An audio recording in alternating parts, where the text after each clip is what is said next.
Hello दोस्तों, स्वागत है आप सबका एक बार फिर हमारे यूट्यूब चैनल में। बात करेंगे इस वीडियो में सरकारी कर्मचारियों से जुड़े अपडेट्स और जानकारी की।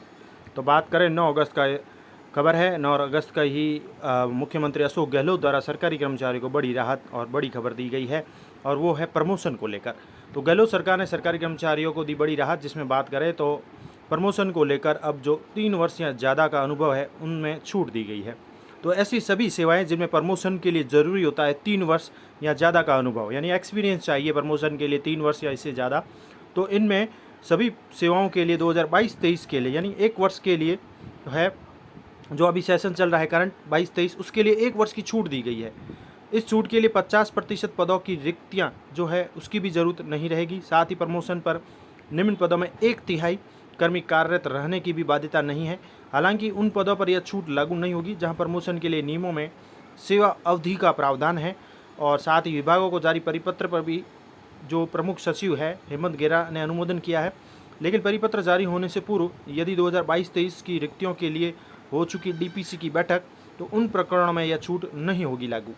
यानी कि जो बात कही गई है वो क्लियर होती है कि विभाग के द्वारा जारी किए गए प्रमुख सचिव हेमंत गेरा ने अनुमोदन किया है।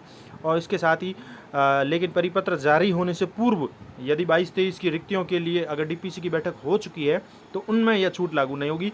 साथ ही प्रशासनिक विभाग को 31 अगस्त तक पूरी करनी होगी ये कार्रवाई। डीपीसी समिति की सारी कार्रवाई 31 अगस्त तक पूरी करने के भी निर्देश दिए हैं। तो ये सरकार का बड़ा फैसला है, कर्मचारियों के प्रमोशन को लेकर दिया गया है। और इसमें भी ऐसी सेवाएं शामिल की गई है, सभी सेवाएं जो सर्विसेज है उनमें 3 वर्ष या ज़्यादा का जो अनुभव होता है उनमें छूट दी गई है। 1 वर्ष की छूट दी गई है सभी सेवाओं में, और वर्ष 2022-23 के लिए दी गई है 1 वर्ष की छूट। इस छूट के लिए 50% पदों की रिक्तता की भी ज़रूरत नहीं होगी कि 50% खाली है या नहीं है। साथ ही प्रमोशन पर निम्न पदों में 1/3 कर्मी कार्यरत रहने की भी बाध्यता नहीं होगी। लेकिन साथ ही कुछ बताया गया है कि छूट वहाँ पर लागू नहीं होगी जहाँ प्रमोशन के लिए नियमों में सेवा अवधि का प्रावधान है। इसके साथ ही जहाँ डीपीसी की बैठक हो चुकी है पूर्व से ही, तो उन प्रकरणों में भी यह लागू नहीं होगी। और 31 अगस्त तक डीपीसी की सभी कार्रवाई पूरी करने के भी निर्देश दिए गए हैं कर्मचारियों के लिए। तो प्रमोशन को लेकर यह फैसला गहलोत सरकार का कर्मचारियों के लिए। धन्यवाद।